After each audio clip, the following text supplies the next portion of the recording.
안녕하세요. 사연 읽어주는 방송작가입니다. 이번 사연은 상견례까지 마친 딸의 결혼을 없었던 걸로 하자며 돈 봉투를 내민 콧대 높은 안사돈에게 조용히 서류 한 장을 보여준 한 어머니의 이야기입니다. 그 서류를 보더니 안사돈의 얼굴이 사색이 되었다는데요. 대체 그 서류의 정체는 무엇이었을지 함께 들어보시죠.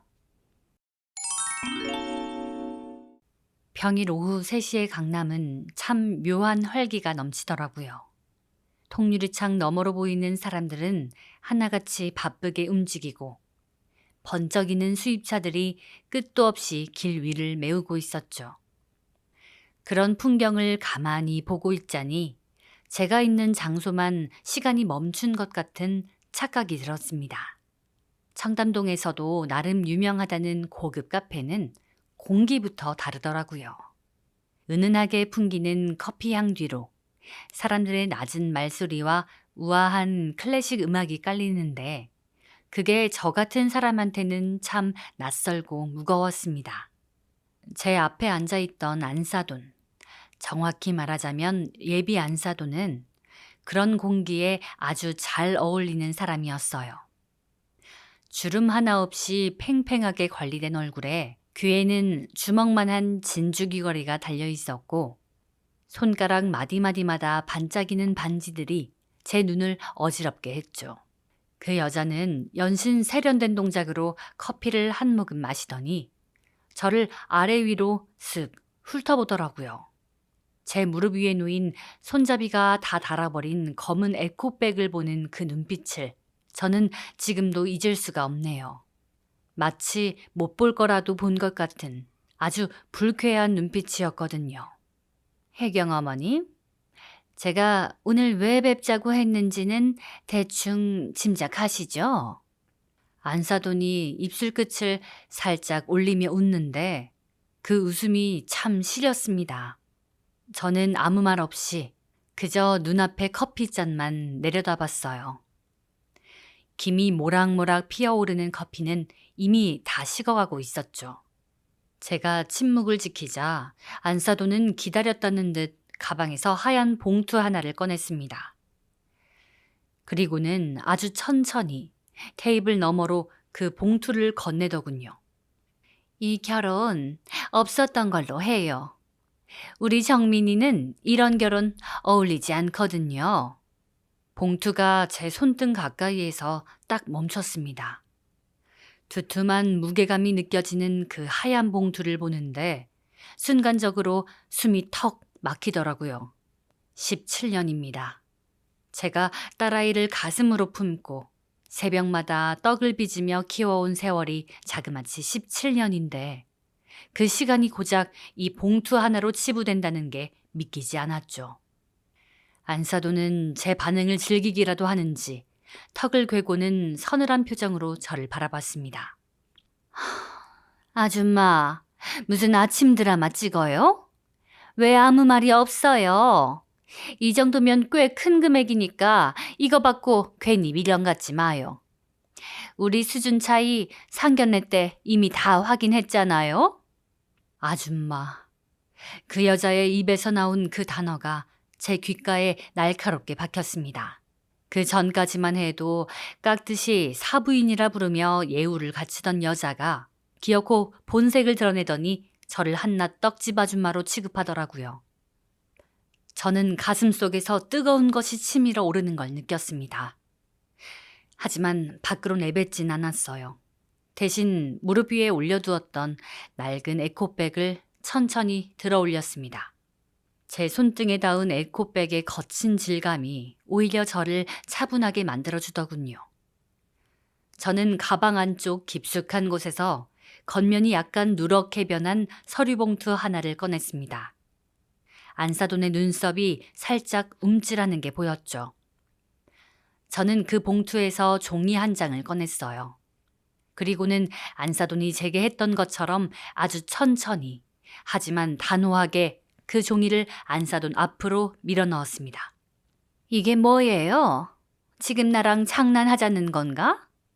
안사돈은 코웃음을 치며 그 종이를 집어들었습니다. 그저 시골 떡집 여자가 내미는 하소연 섞인 편지나 되는 줄 알았겠죠. 하지만 종이 위에 적힌 글자들을 훑어내려가던 안사돈의 표정이 순식간에 굳어버렸습니다. 그렇게 자신만만하던 눈동자가 잘게 떨리기 시작하더니 이내 손등에 힘줄이 돋을 만큼 종이를 꽉 쥐더라고요. 이게 왜? 당신이 왜 이걸? 안사돈의 입술이 파르르 떨리며 뒷말을 잇지 못했습니다. 조금 전까지만 해도 거만하게 등받이에 몸을 기대고 있던 여자가 이제는 마치 물에 빠진 사람처럼 허우적대며 종이와 저를 번갈아 쳐다봤죠. 안사돈의 안색은 이미 잿빛으로 변해버렸고 이마에는 식은땀이 송골송골 맺히기 시작했습니다.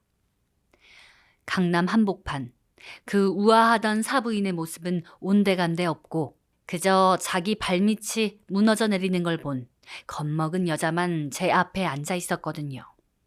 저는 그런 안사돈을 똑바로 바라봤습니다. 그리고 최대한 목소리를 깔고 말했죠. 사부인, 이 아줌마가 드라마를 좀 잘 찍거든요. 이제 제 차례인 것 같은데 준비되셨어요? 안사돈은 아무 말도 하지 못했습니다. 그저 떨리는 손으로 그 종이만 보고 있었죠. 카페 안은 여전히 클래식 음악이 흐르고 있었지만 우리 두 사람 사이의 정적은 그 어떤 소리보다도 크고 날카롭게 울리고 있었습니다. 긴 이야기 시작하기 전에 인사부터 드려야겠네요. 저는 충청남도 천안에서 작은 떡집을 운영하고 있는 56 윤혜경이라고 합니다. 사실 이 사연을 보내기까지 참 고민이 많았어요. 그런 일을 겪고 거의 한 달 동안이나 가슴에만 묻어두고 혼자 사겨왔거든요. 그런데 문득 그런 생각이 들더라고요.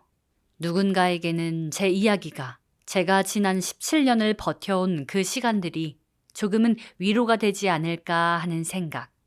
그래서 용기 내어 펜을 들었습니다. 제 이야기는 지금으로부터 17년 전 그 사람을 처음 만났던 그해 봄부터 시작돼요. 39, 여자로서 적지 않은 나이에 저는 남편이었던 재호 씨를 만났습니다. 재호 씨는 아내와 사별하고 7살 난 딸아이를 혼자 키우던 사람이었죠. 주변에서는 다들 말렸어요. 혜경아, 남의 자식 키우는 게 보통 일인 줄 아니? 그게 네 마음 같지가 않아. 라면서요. 하지만 저는 재호 씨의 그 선한 눈매와 엄마 없이 자라 꾀죄죄한 딸아이의 모습을 보는데 그냥 마음이 툭 하고 내려앉더라고요. 그렇게 저희는 천안의 한 작은 예식장에서 단출하게 결혼식을 올렸습니다. 17년 전 그날, 봄볕은 참 따뜻했는데 제 앞에 선 7살 서아의 표정은 차갑기만 했어요. 새하얀 드레스를 입은 저를 보며 사람들은 예쁘다고 칭찬했지만 서아는 예식 내내 제 눈을 피했습니다.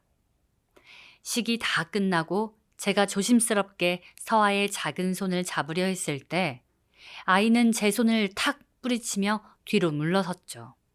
그리고는 제 눈을 똑바로 보며 말하더라고요. 아줌마는 우리 엄마 아니야. 절대 엄마라고 안 부를 거야. 7살짜리 아이 입에서 나온 그 서늘한 거절에 저는 순간 머릿속이 하얘졌습니다.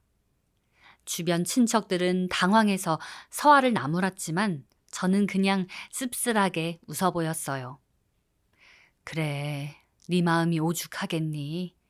내가 더 노력하면 되겠지. 그렇게 저 자신을 다독이며 험난한 새엄마의 길을 시작했습니다. 천안 동남구의 좁은 골목길.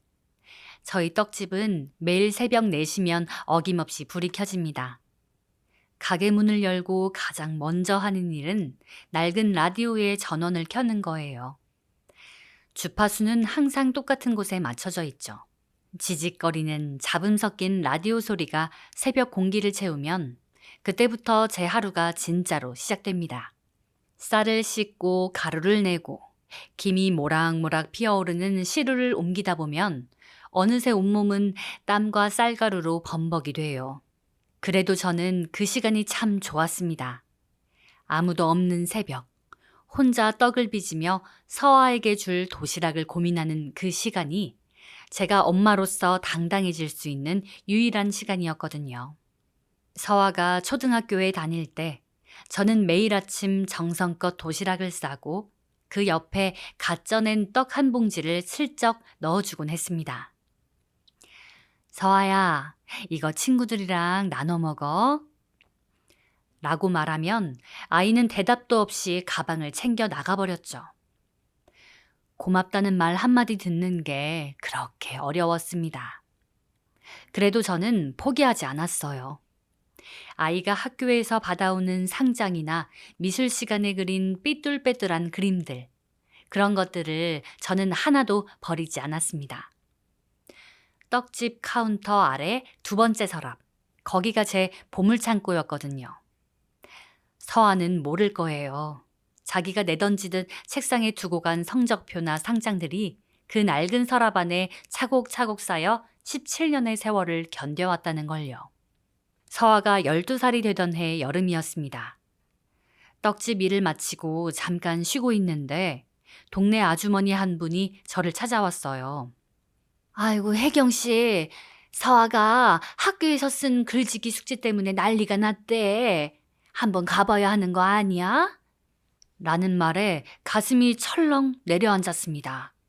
학교에 달려가 확인해 보니 서아가 우리 가족이라는 주제로 쓴 글에 제가 무서운 새엄마로 묘사되어 있더라고요. 밥도 안 주고 자기만 미워한다는 그 거짓된 문장들이 선생님의 빨간 펜 자국보다 더 아프게 제 가슴을 긁어놓았습니다. 그날 이후로 동네에는 저 집 떡집 아줌마 앞에서는 웃어도 뒤에서는 애를 잡나 봐 라는 흉측한 소문이 돌기 시작했죠. 저는 억울해서 잠도 오지 않았습니다. 떡집 뒷방에 앉아 소리도 못 내고 꺽꺽 울었어요. 내가 뭘 잘못했을까? 진심이라는 것도 결국 통하지 않는 걸까? 그런 자책만 늘어갔죠. 그런데 그날 밤이었어요. 자는 줄 알았던 서아가 부엌으로 나오더니 제가 빚어둔 가래떡 한 접시를 빤히 쳐다보더라고요. 저는 눈물을 닦고 서아에게 물었습니다.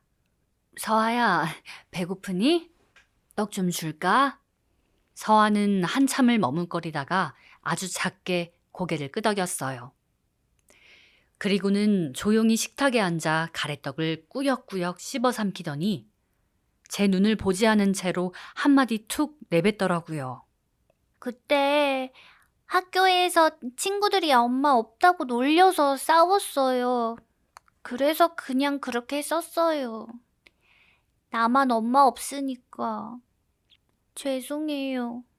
그 어린 것의 입에서 나온 그 말 한마디에 저는 서아를 붙잡고 같이 울고 싶은 걸 간신히 참았습니다.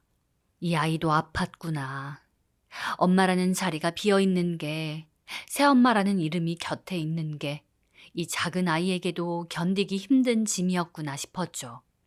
저는 아무 말 없이 서아의 머리를 한번 쓰다듬어 주고는 조용히 우유 한 잔을 데워내 주었습니다. 그날 밤 우리 사이의 그 두터운 얼음벽에 처음으로 아주 작은 금이 가는 소리가 들린 것만 같았어요. 여러분, 다들 아시잖아요. 자식 키우는 일이 어디 마음같이 되나요? 내 속으로 낳은 자식도 12번은 더 속을 뒤집어 놓는다는데 하물며 피 한 방울 섞이지 않는 아이를 품는다는 건 매일매일이 살얼음 판을 걷는 기분이었죠. 하지만 저는 그 살얼음이 깨져도 밑으로 가라앉지 않으려 발버둥쳤습니다. 새벽 4시의 라디오 소리와 고소한 떡 냄새, 그리고 서랍 속에 쌓여가는 서아의 흔적들이 저를 버티게 해준 힘이었거든요. 그렇게 우리는 조금씩, 아주 조금씩 서로의 온기를 익혀가고 있었습니다. 서아가 중학교에 가고 제가 싸준 떡봉지를 이제는 거절하지 않고 받아가는 날이 늘어갈수록 제 마음에도 봄이 오는 것 같았죠. 하지만 세상 일이라는 게 참 야속하더라고요. 이제 좀 살만해졌다 싶을 때 우리 모녀의 삶을 송두리째 뒤흔든 그 잔인한 봄이 다시 찾아오고 있었습니다. 서아가 15이 되던 해 봄이었어요. 그날도 떡집은 새벽부터 열기로 가득했죠. 시루에서 뿜어져 나오는 하얀 김이 천장까지 닿고 고소한 콩고물 냄새가 가게 안을 꽉 채우고 있었거든요. 재호 씨는 평소처럼 무거운 쌀가마니를 옮기며 이마에 맺힌 땀을 닦아내고 있었습니다. 제가 여보, 좀 쉬면서 해요 라고 말하면 그 사람은 늘 아이고, 마누라 혼자 고생하게 둘 수 있나 하며 사람 좋은 웃음을 짓던 사람이었어요. 그런데 그 웃음이 그 사람의 마지막 모습이 될 줄은 꿈에도 몰랐습니다. 오전 10시쯤이었을까요? 가게 뒤편에서 떡 포장을 하고 있는데 갑자기 쿵 하는 소리가 들리더라고요. 돌아보니 재호 씨가 가슴을 부여잡은 채 바닥에 쓰러져 있었습니다. 제가 달려가 그 사람의 어깨를 흔들며 이름을 불렀지만 대답이 없었어요. 입술은 금세 파랗게 변해갔고 그 커다란 손이 힘없이 바닥으로 떨어졌죠. 119 구급차가 도착하고 병원 응급실로 실려가는 그 짧은 시간이 저에게는 영겁의 세월 같았습니다. 응급실 앞 차가운 복도에서 저는 아무것도 할 수 없었어요. 그저 두 손을 꼭 맞잡고 제발, 제발요 라는 말만 되풀이했습니다. 잠시 후 의사가 무거운 표정으로 걸어 나오더라고요. 그리고는 준비를 하셔야겠습니다 라는 말을 던졌는데 저는 그 말이 도무지 무슨 뜻인지 이해가 안 됐어요. 준비라니요. 무슨 준비를 하라는 건지. 그래서요? 그래서요, 선생님. 우리 남편 일어나는 거죠? 하고 바보같이 묻고 또 물었습니다. 하지만 돌아온 건 하얀 천에 덮인 남편의 차가운 몸이었죠. 장례식장에서도 저는 넋이 나간 사람처럼 앉아 있었습니다. 서아는요, 그 어린 것은 장례 내내 울지도 않더라고요. 까만 상복을 입고 영정사진 앞에 앉아 있는데 마치 시간이 멈춘 인형 같았습니다. 제가 밥을 한술 떠서 서아 입가에 가져다 줘도 아이는 입을 굳게 다물고 저를 보지 않았어요. 아니, 정확히는 제 존재를 완전히 지워버린 것 같았습니다. 그 눈동자에는 슬픔보다 더 깊은 원망과 절망이 가득해서 저는 서아의 어깨를 감싸 안을 엄두조차 내지 못했습니다. 남편을 보내고 난 뒤 서아의 방황은 본격적으로 시작됐습니다. 15살, 한창 예민할 나이에 아빠까지 잃었으니 오죽했겠어요. 학교를 빼먹는 날이 늘어갔고 밤 늦게, 아니 새벽이 다 되어서야 집에 들어오는 날이 많아졌습니다. 아이의 옷에서는 쾌쾌한 담배 냄새와 짙은 화장품 냄새가 섞여 났죠. 동네 사람들은 또 수근대기 시작했어요. 저 집에 아빠 죽고 완전히 못 쓰게 됐네. 새엄마가 애 교육을 못 시키니까 저러는 거야. 하는 말들이 제 가슴에 대못을 박았습니다. 어느 비가 억수같이 쏟아지던 새벽이었어요. 시계는 이미 새벽 2시를 가리키고 있었는데 서아는 들어오지 않았죠. 저는 거실 불을 끈 채 현관 쪽만 바라보며 앉아 있었습니다. 그러다 문 열리는 소리가 들렸고 서아가 비틀거리며 들어오더라고요. 술 냄새까지 풍기는 아이를 보며 저는 화를 억누르고 물었습니다. 서아야, 지금 몇 시니?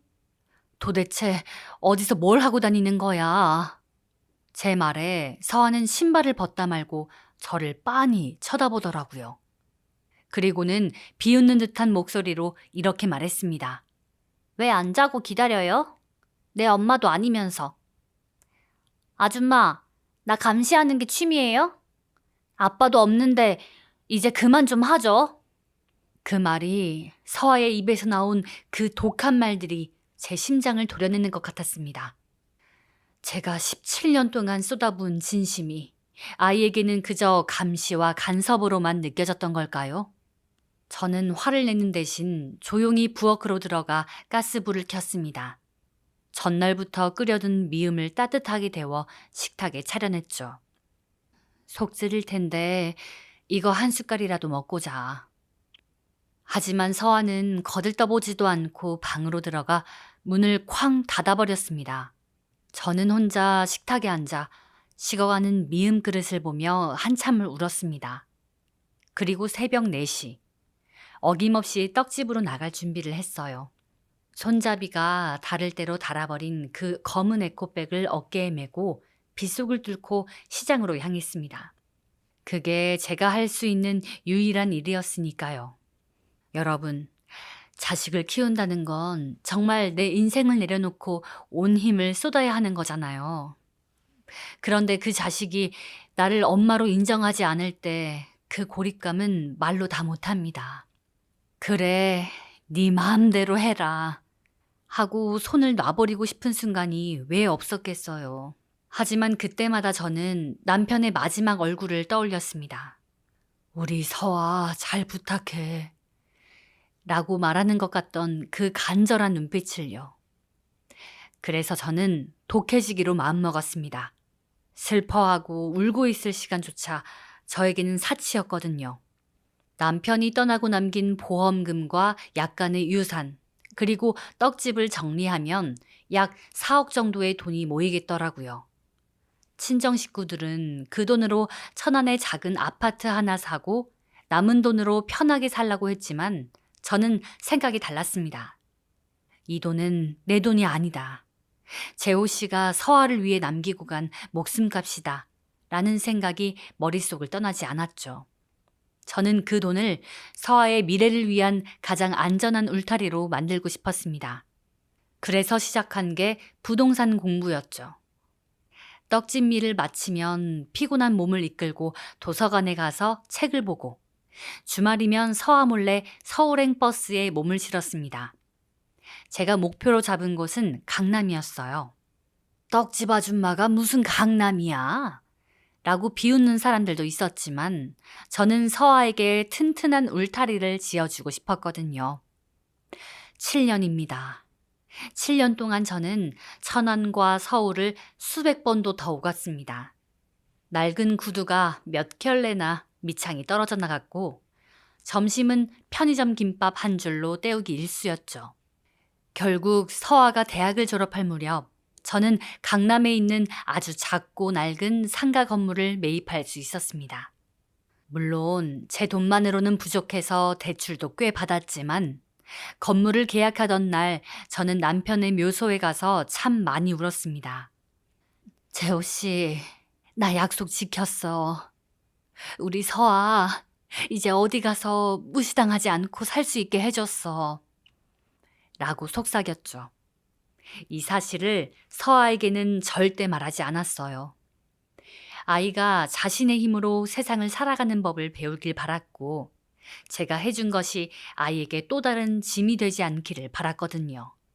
세월은 야속하게도 참 빨리 흘러갔습니다. 방황하던 서아도 어느덧 광고회사에 입사해 의젓한 직장인이 되었고 어느 날 아줌마, 나 결혼하고 싶은 사람이 생겼어. 라며 수줍게 웃더라고요. 그 말을 듣는데 17년 동안 묵혀왔던 채증이 한 번에 내려간 기분이었습니다. 이정민이라는 친구를 처음 봤을 때 참 반듯하고 서아를 아끼는 마음이 느껴져서 안심이 됐죠. 그런데 상견례 자리에서 만난 안사돈의 눈빛을 보는 순간 제 마음속 깊은 곳에서 불길한 예감이 스쳐 지나갔습니다. 상견례 내내 안사돈은 강남에서 갤러리를 운영한다며 은근히 저희를 깔보는 태도를 보였거든요. 사부인은 천안에서 떡집 하신다면서요? 참 고생 많으시겠어요. 라며 던지는 그 말 속에 뼈가 들어있다는 걸 저는 단번에 알아챘습니다. 그리고 며칠 뒤 예상했던 대로 안사돈에게서 연락이 왔습니다. 혜경 씨, 따로 좀 뵙죠. 강남으로 좀 오실 수 있겠어요? 저는 올 것이 왔다는 생각에 가방을 챙겼습니다. 가방 안에는 제가 소중히 간직해온 노란 서류 봉투를 넣었죠.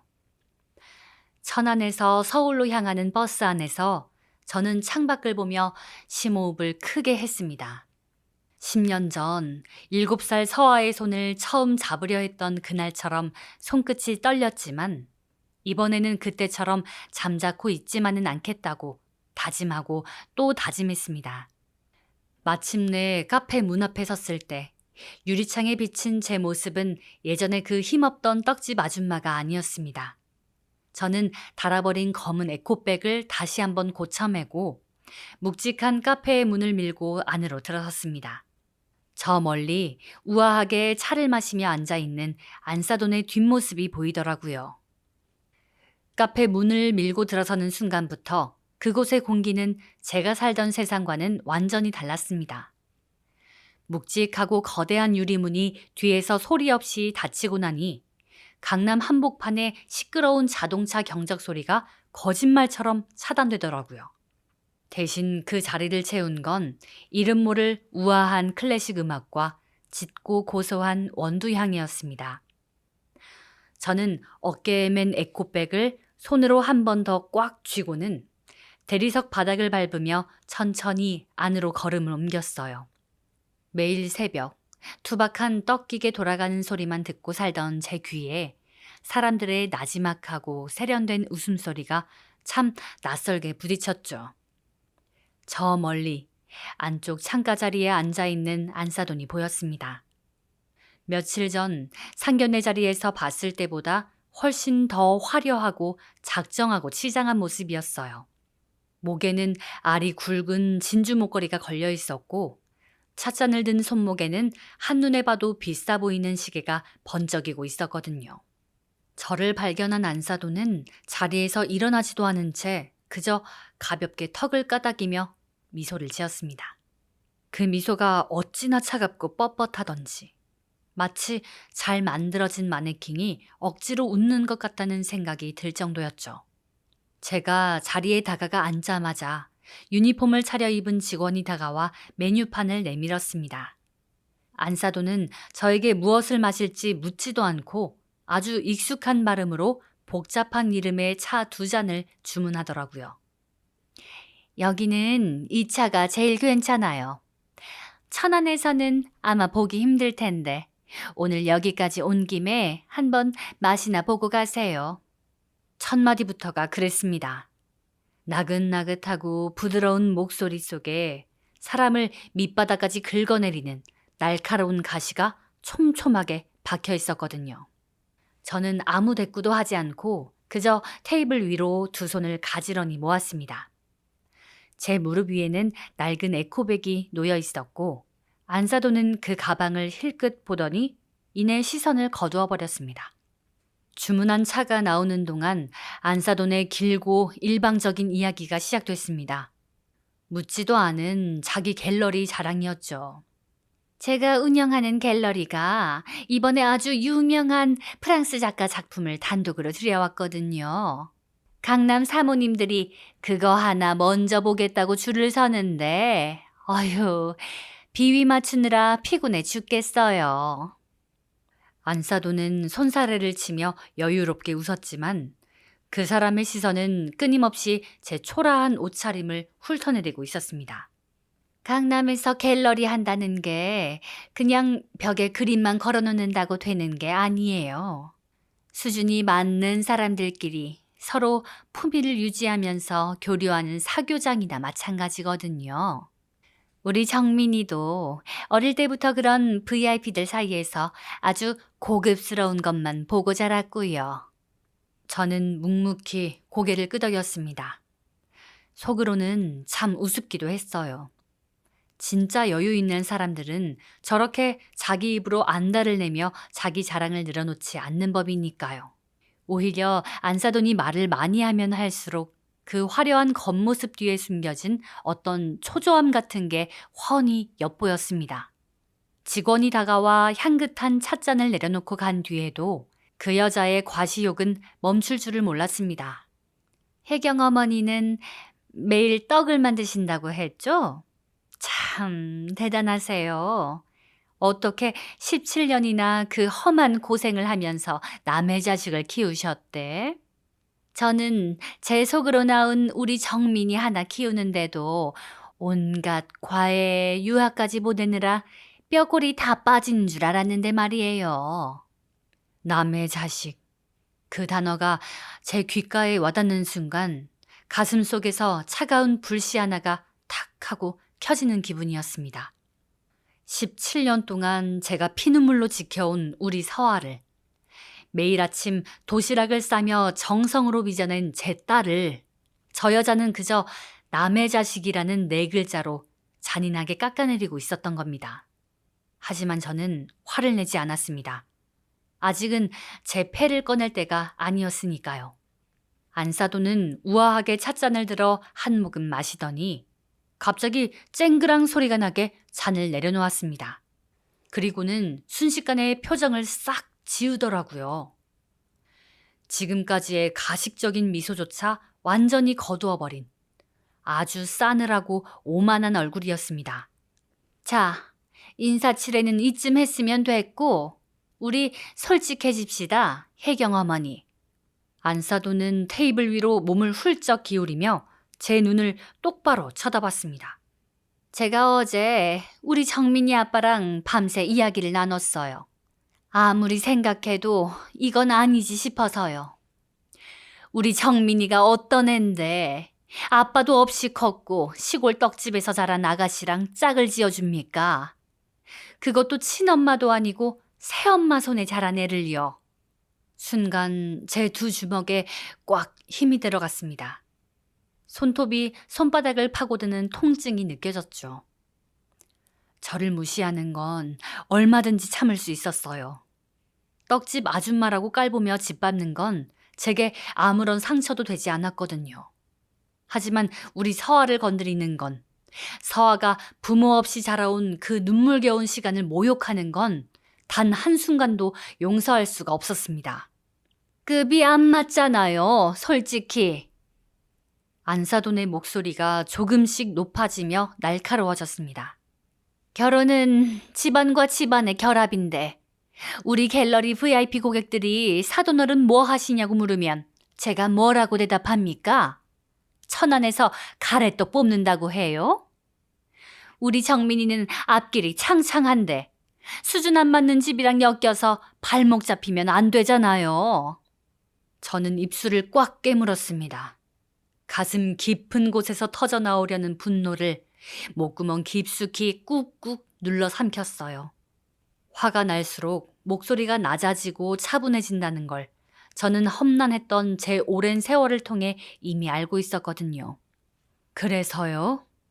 제가 아주 짧고 서늘하게 묻자 안사도는 입꼬리를 비틀어 올리며 기다렸다는 듯 자신의 핸드백으로 손을 뻗었습니다. 화려한 명품 핸드백 안에서 나온 건 두툼한 하얀색 봉투였습니다. 그 여자는 그 봉투를 대리석 테이블 위로 탁 소리나게 올려놓더니 손가락 끝으로 밀어 제 앞으로 보냈습니다. 이 결혼 없었던 걸로 해요. 우리 정민이는 이런 결혼 어울리지 않거든요. 이거 위자료라고 생각하세요. 저는 제 손등 가까이에 멈춘 그 하얀 봉투를 한참 동안 내려다봤습니다. 티끌 하나 없이 하얗고 빳빳한 돈 봉투였죠. 이런 일은 드라마에서나 있는 일인 줄 알았는데 막상 제 앞에서 벌어지니 입이 턱 막히더라고요. 17년, 그 어린 서아가 제게 닫았던 마음의 문을 열기까지 걸린 시간. 남편을 떠나보내고 홀로 떡집을 지키며 버텨온 수많은 새벽들. 그 모든 세월의 무게가 고작 저 종이봉투 하나로 모욕당하는 기분이었죠. 저는 봉투에는 손끝 하나 대지 않고 고개를 들어 안사돈의 두 눈을 똑바로 마주 보았습니다. 사부인, 그 봉투에 얼마가 들어있어요? 제 서늘하고 감정 없는 질문에 안사돈은 어이가 없다는 듯 코웃음을 쳤습니다. 아줌마, 무슨 아침 드라마 찍어요? 목소리를 왜 그렇게 깔아? 그래도 자존심은 있는 여잔 줄 알았는데 결국 돈 앞에서는 다 똑같네. 그래요. 5천만 원이에요. 그 정도면 충분하잖아요? 그만하면 꽤 후하게 쳐드린 거 아닌가 싶은데? 아줌마.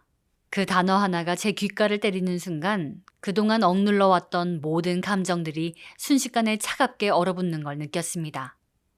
분노조차 아깝더라고요. 이따위 천박한 허영심으로 똘똘 뭉친 사람의 밑으로 우리 귀한 서아를 보낼 뻔했다니. 오히려 지금 이 순간이 다행이라는 생각마저 들었습니다. 저는 턱을 괴고 저를 비웃고 있는 그 여자를 향해 아주 느릿하고 묵직하게 입을 열었습니다. 아침 드라마는 아무래도 제가 아니라 사부인이 찍고 있는 것 같네요. 이제 제 차례인 것 같은데 괜찮으시겠어요? 제 말이 끝나기가 무섭게 저는 무릎 위에 올려두었던 검은 에코백의 지퍼를 열었습니다. 손잡이가 다 닳아버린, 제가 매일 새벽 시장에 갈 때마다 어깨에 메고 다니던 아주 낡은 가방이었죠. 안사도는 제가 에코백 안을 뒤적거리자 혹시나 제가 분에 못 이겨 물을 뿌리거나 난동을 피울 줄 알았는지 미간을 확 찌푸리며 뒤로 물러나더라고요. 하지만 제가 에코백 안쪽 깊숙한 곳에서 꺼낸 건 겉면이 약간 누렇게 변한 평범한 서류 봉투 하나였습니다. 저는 그 서류 봉투의 끈을 아주 천천히 조심스럽게 풀었습니다. 7년 전 강남의 그 낡은 상가 건물을 처음 계약하던 날에 치열했던 기억이 스쳐 지나갔습니다. 남편의 목숨값으로 남은 돈을 움켜쥐고 점심 한 끼 사 먹을 돈을 아껴가며 7년을 돌아다닌 끝에 서아에게 안전한 울타리를 만들어 주었던 바로 그 증명서. 그 눈물겨운 시간이 바로 이 봉투 안에 고스란히 담겨 있었거든요. 저는 봉투 안에서 빳빳한 종이 한 장을 조심스럽게 꺼냈습니다. 그리고는 안사돈이 제게 봉투를 내밀었던 것과 같은 동작으로 아주 천천히 하지만 단호하게 그 종이를 안사돈 앞으로 밀어 넣었습니다. 이게 뭐예요? 지금 나랑 장난하자는 건가요? 안사돈은 신경질적인 손놀림으로 그 종이를 확 집어들었습니다. 아마도 시골 아줌마가 쓴 구구절절한 하소연이나 억울함을 호소하는 편지쯤으로 생각했을 겁니다. 하지만 무심코 종이 위로 시선을 던진 안사돈의 눈동자가 일순간 돌덩이처럼 딱딱하게 굳어버렸습니다. 저는 그 여자의 표정이 무너지는 그 찰나의 순간을 단 1초도 놓치지 않고 지켜봤어요. 거만함으로 가득 차 있던 얼굴에서 핏기가 순식간에 가시더니 팽팽하게 당겨져 있던 뺨의 근육들이 통제력을 잃고 파르르 떨리기 시작했습니다. 이 건물이, 이게 당신이 왜 이걸? 안사돈의 목소리가 쇳소리처럼 기괴하게 갈라져 나왔습니다. 종이를 쥔 두 손은 마치 사시나무 떨리듯 주체할 수 없이 요동치고 있었죠. 그 종이는 다름 아닌 강남구 땡땡동의 상가 건물 등기 권리증이었습니다. 명의자 란에 선명하게 박힌 이름, 윤혜경. 그리고 그 건물 2층에는 안사돈이 조금 전까지 침이 마르도록 자랑하던 그 잘난 갤러리가 입주해 있었거든요. 자신을 굽어 살피는 건물주의 진짜 얼굴을 확인한 안사돈은 믿을 수 없는 현실 앞에서 숨조차 제대로 쉬지 못하고 헐떡거렸습니다. 저는 공포에 질려 동공이 풀려버린 안사돈의 두 눈을 똑바로 응시하며 차갑게 날이 선 목소리로 쐐기를 박았습니다. 사부인, 제가 확인해 보니까요. 이번 달 임대료 입금이 늦으셨더라고요. 사부인, 혹시 많이 어려우세요? 제 말이 끝나는 순간 안사돈의 몸이 마치 줄 끊어진 인형처럼 의자 등받이 깊숙이 푹 무너져 내렸습니다. 아까까지 번쩍이는 진주 목걸이를 만지작거리며 여유를 부리던 그 화려한 강남 사모님은 온데간데 없이 사라지고 없었어요. 그저 입술을 벌벌 떨며 자기 눈앞에 놓인 등기 권리증과 제 얼굴을 번갈아 쳐다보는 겁에 질린 한 사람만 남아있었죠. 한마디도 입 밖으로 내지 못하고 숨만 몰아쉬는 그 여자를 보며 저는 말없이 대리석 테이블을 짚고 자리에서 일어났습니다. 의자가 뒤로 밀리며 바닥을 긁는 작은 소리에도 안사도는 흠칫 놀라며 어깨를 잔뜩 움츠리더군요. 저는 테이블 위에 덩그러니 놓여있던 하얀색 위자료 봉투를 다시 안사돈의 손 앞으로 무심하게 툭 밀어주었습니다. 이 봉투는 사부인 가지세요. 이런 푼돈 우리 서아한테 주면 부정타요. 그 말에 안사돈은 마치 보이지 않는 손에 뺨이라도 세게 맞은 것처럼 고개를 떨구었습니다. 허영과 거짓으로 쌓아 올린 그 여자의 모래성이 단 한 장의 서류 앞에서 산산조각이 나버린 겁니다. 저는 테이블 위에 널브러져 있던 등기 권리증을 챙겨서 다시 제 낡은 에코백 안에 조심스럽게 집어넣었습니다.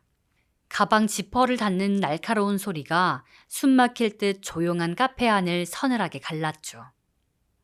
몸을 돌려 카페를 나서려다 말고 저는 굳어있는 안사돈의 등 뒤를 향해 또박또박 말했습니다.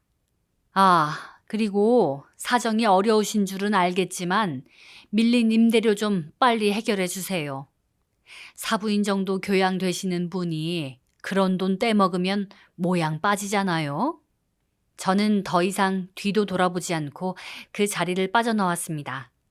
육중한 카페의 유리문을 밀고 밖으로 나서자 눈이 부시도록 쨍한 강남의 오후 햇살이 제 온몸을 감쌌습니다.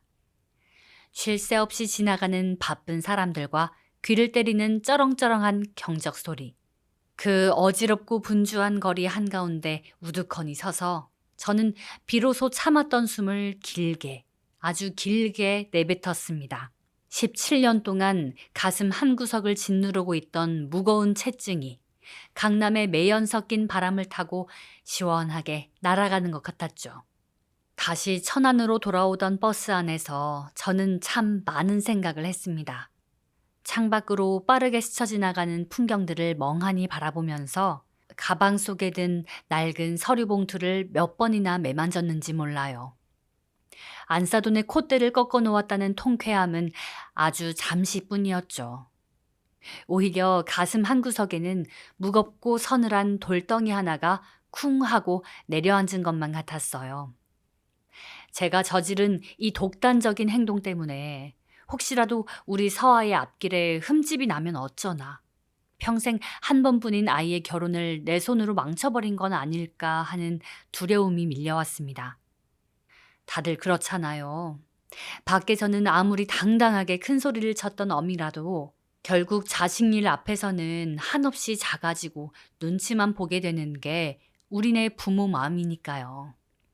며칠 동안 저는 속이 새까맣게 타들어가는 줄도 모르고 평소처럼 새벽 일찍 일어나 묵묵히 떡을 빚었습니다. 겉으로는 아무 일 없는 척 태연하게 굴었지만 휴대폰 진동이 울릴 때마다 심장이 철렁 내려앉았죠. 그런데 참 고맙게도 정민구는 제가 생각했던 것보다 훨씬 더 단단하고 바른 청년이었습니다.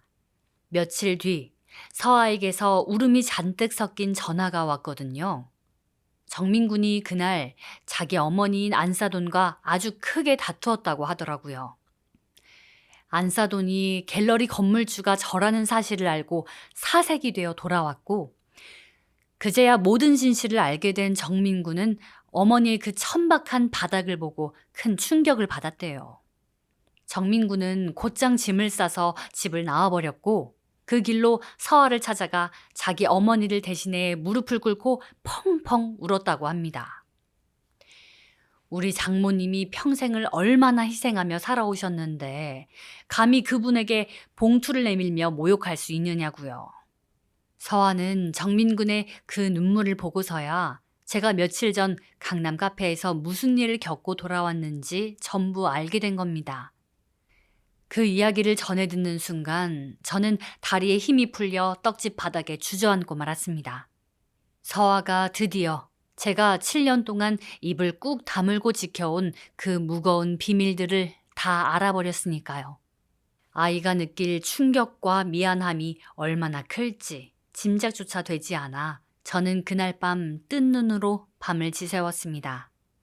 그리고 이틀 뒤였습니다. 여느 때처럼 새벽 4시에 일어나 떡집 불을 켰던 날이었죠. 낡은 라디오에서는 언제나처럼 똑같은 주파수의 차분한 음악이 흘러나오고 있었고, 커다란 찜기에서는 고소한 콩고물 냄새와 함께 하얀 김이 훅훅 뿜어져 나오고 있었습니다. 저는 어지러운 마음을 달래려 평소보다 더 세게 떡매를 내리치고 있었어요. 그런데 밖에서 삐걱하고 아주 작게 떡집 유리문이 흔들리는 소리가 들리더라고요. 고개를 들어 밖을 내다보니 아직 어스름한 새벽 안개 속에 익숙한 실루엣 하나가 우두커니 서 있었죠. 서아였습니다. 그 이른 새벽에 서울에서 천안까지 한달음에 달려온 모양이더라고요. 그런데 아이는 문 손잡이를 잡지도 못한 채 그저 차가운 길바닥에 서서 안쪽만 훔쳐보고 있었습니다. 15살 무렵 아빠를 잃고 방황하며 새벽에 비틀거리며 들어오던 그때처럼 17년 전 제 손을 차갑게 뿌리치던 7살 꼬마의 모습처럼 잔뜩 움츠러든 어깨를 하고서 말이죠. 저는 밀가루와 고물이 묻은 손을 앞치마에 대충 닦아내고는 서둘러 밖으로 나갔습니다. 문이 열리는 소리에 화들짝 놀라 고개를 든 아이의 두 눈은 이미 퉁퉁 부어 있었어요. 서아야, 왔으면 안으로 들어오지 않고 새벽 공기가 이렇게 찬데.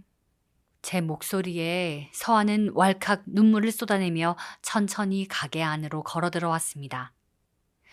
저는 우는 아이를 다그치지 않고 떡집 카운터 앞 작은 의자에 조용히 앉혔습니다. 그리고는 말없이 부엌으로 들어가 가스불을 켰어요. 서아가 극심한 사춘기를 겪으며 방황하던 그 옛날 새벽처럼 저는 냉장고에서 불린 쌀을 꺼내 따뜻한 미음을 끓이기 시작했습니다. 뽀얗게 끓어오르는 미음을 천천히 젓는 동안 좁은 부엌에는 서아의 가쁜 숨소리와 이따금씩 훌쩍이는 소리만이 간헐적으로 들려왔습니다. 이윽고 따뜻한 김이 모락모락 피어오르는 그릇을 아이 앞에 내려놓았습니다. 아유, 잠이라도 좀 자고 내려오지. 어쩌자고 이 새벽이 달려왔어. 허기질 텐데 이거 한 숟갈이라도 좀 뜨고 천천히 이야기하자. 제 말에도 서아는 숟가락을 들 생각조차 하지 못하고 그저 흔들리는 눈동자로 제 얼굴만 빤히 쳐다보고 있었습니다.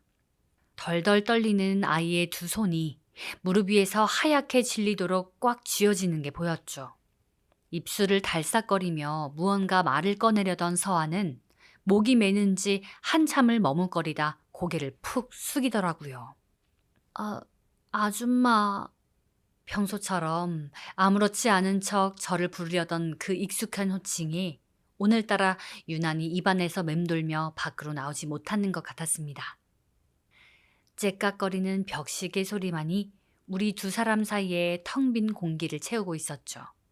저는 재촉하지 않았습니다. 그저 아이의 떨리는 어깨를 가만히 바라보며 17년의 세월을 그렇게 묵묵히 기다려왔듯 또 한 번 기다려주었습니다. 얼마나 지났을까요? 꾹 다물려 있던 서아의 입술이 아주 천천히 열리더니 세상에서 가장 작지만 제 귓가에는 그 어떤 소리보다 선명한 단어 하나가 흘러나왔습니다. 엄마. 17년. 자그마치 17년 만이었습니다. 7살 꼬마가 25 성인이 될 때까지 그토록 간절히 듣고 싶었지만 결코 강요할 수 없었던 그 두 글자. 다른 사람들에게는 너무나 익숙하고 쉬운 단어였지만 제게는 천금보다 더 무거웠던 엄마라는 이름. 그 단어가 서아의 입술을 타고 제 가슴에 와닿는 순간 저는 미음 그릇을 밀어주려 뻗었던 손을 허공에 멈춘 채 아무것도 할 수 없었습니다. 핏기가 가신 손끝이 파르르 떨려왔고 눈앞이 순식간에 뿌옇게 흐려졌죠. 17년 동안 새엄마라는 꼬리표를 달고 억눌러왔던 서러움, 자책감, 그리고 지독하게 외로웠던 시간들이 한순간에 와르르 무너져 내리는 기분이었습니다. 서아는 이미 소리내어 엉엉 울고 있었습니다. 엄마, 내가 잘못했어요. 엄마도 외롭다는 거 다 알면서 아빠 돌아가시고 얼마나 힘들게 저를 키웠는지 다 알면서 근데 왜 엄마만 보면 고맙다는 말 대신 뾰족한 말만 튀어나왔는지 나도 왜 그랬는지 모르겠어요. 엄마까지 없었으면 나 정말 못 사는 거 나도 잘 알면서 괜히 어리광 부렸어요. 엄마, 미안해. 정말 미안해, 엄마. 서아는 어린아이처럼 엉엉 소리내어 울며 제 허리춤을 꽉 끌어안았습니다. 저는 눈물범벅이 된 아이의 등을 다급하게 쓸어내렸습니다. 아니야, 괜찮아. 우리 딸 다 괜찮아. 엄마는 하나도 안 힘들어. 한참을 그렇게 부둥켜 안고 울다가 저는 조용히 눈물을 닦고 일어섰습니다. 그리고 카운터 안쪽으로 천천히 걸음을 옮겼죠. 그곳에는 제가 17년 동안 단 하루도 빠짐없이 애지중지하며 열고 닫았던 서랍이 있었습니다. 삐걱거리는 소리와 함께 서랍을 활짝 열어젖히자 그 안에는 낡고 빛바랜 종이들이 빼곡하게 쌓여 있었습니다. 서아가 초등학교 시절 받아왔던 개근상장, 미술 시간에 삐뚤빼뚤 그려왔던 그림들, 중학교 체육대회 때 던져두고 간 낡은 머리띠, 서아가 미련 없이 내던지고 갔던 그 17년의 흔적들을 제가 하나하나 주워 모아 보물처럼 간직해온 것들이었죠. 서아는 서랍 안을 들여다보고는 믿을 수 없다는 듯 두 손으로 입을 틀어막았습니다. 엄마, 이걸 다 가지고 있었어요? 내가 다 쓰레기통에 버렸던 건데. 아이의 목소리가 처참하게 갈라졌습니다.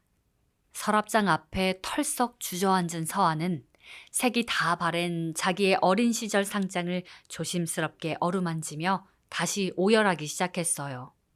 나 사실은 다 알고 있었어, 엄마. 엄마가 내 도시락에 넣어주던 떡, 항상 제일 예쁜 것만 골라서 넣어줬다는 거. 밤마다 나 잘 되라고 이 떡집에서 혼자 기도했다는 거. 다 아는데 그냥 밉다고 새엄마라고 고집 부리면서 억지로 밀어낸 거였어. 엄마 마음 아프게 하려고 내가 못된 말만 골라서 했어. 혹시라도 엄마가 나 버릴까 봐 내가 먼저 버리려고 그랬어. 그런데 엄마는 어떻게 이걸 다 가지고 있어? 내가 밉지도 않아? 아이의 진심 어린 고백에 저 역시 더 이상 서 있을 힘이 없었습니다. 서아의 곁에 나란히 주저앉은 저는 그 작은 아이를 제 품에 온전히 꽉 끌어안았습니다. 이제 24세 다 큰 성인이지만 제 눈에는 여전히 7살 같은 딸. 떡집의 차가운 바닥에 앉은 우리는 그날 아침 동이 환하게 틀 때까지 부둥켜 안고 참 오래도록 울었습니다. 그 눈물은 지나간 시간에 대한 단순한 후회가 아니었어요. 우리 모녀의 가슴 속에 단단하게 얼어붙어 있던 17년짜리 거대한 빙산이 마침내 흔적도 없이 녹아내리는 따뜻하고 눈부신 봄비와도 같았습니다. 여러분, 조금 길어지더라도 이 이야기만큼은 꼭 들려드리고 싶었어요. 이 새벽에 눈물이 없었다면 저의 지난 17년은 그저 고생스러운 넋두리에 불과했을 테니까요. 그날 이후 저희 모녀의 삶은 참 많이 달라졌어요. 하지만 서아의 결혼식은 예정대로 이번 가을에 올리기로 했습니다. 정민구는 여전히 안사돈과 거리를 둔 채 서아의 가장 든든한 방패막이가 되어주고 있습니다. 강남의 안사돈은 아마 결혼식장에 오지 않겠죠. 낯이 뜨거워서라도 절대 못 올 겁니다. 저는 며칠 전 갤러리 임대료 체납에 대한 내용 증명을 아주 깔끔하게 정리해서 안사돈 앞으로 보냈습니다. 한치의 애누리도 자비도 없이 정확하게 받아낼 생각이에요. 제 딸을 돈봉투로 모욕했던 그 오만함에 대한 대가가 얼마나 차갑고 무서운 것인지 똑똑히 가르쳐 주어야 하니까요. 하지만 여러분, 솔직히 말씀드리면 저에게 그런 복수나 건물주라는 타이틀은 이제 아무런 의미가 없습니다. 제 곁에는 이제 저를 당당하게 엄마라고 부르며 매일 밤 전화를 걸어주는 속 깊고 예쁜 딸이 있고, 저를 세상에서 가장 존경한다는 듬직하고 반듯한 사위가 있으니까요. 매일 새벽 4시, 저는 여전히 천안의 좁은 골목길에서 떡집 문을 열고 라디오를 켭니다. 몸은 고되고 손마디는 쑤시지만 얼굴에는 웃음이 가시질 않아요. 정말 콧노래가 절로 나옵니다.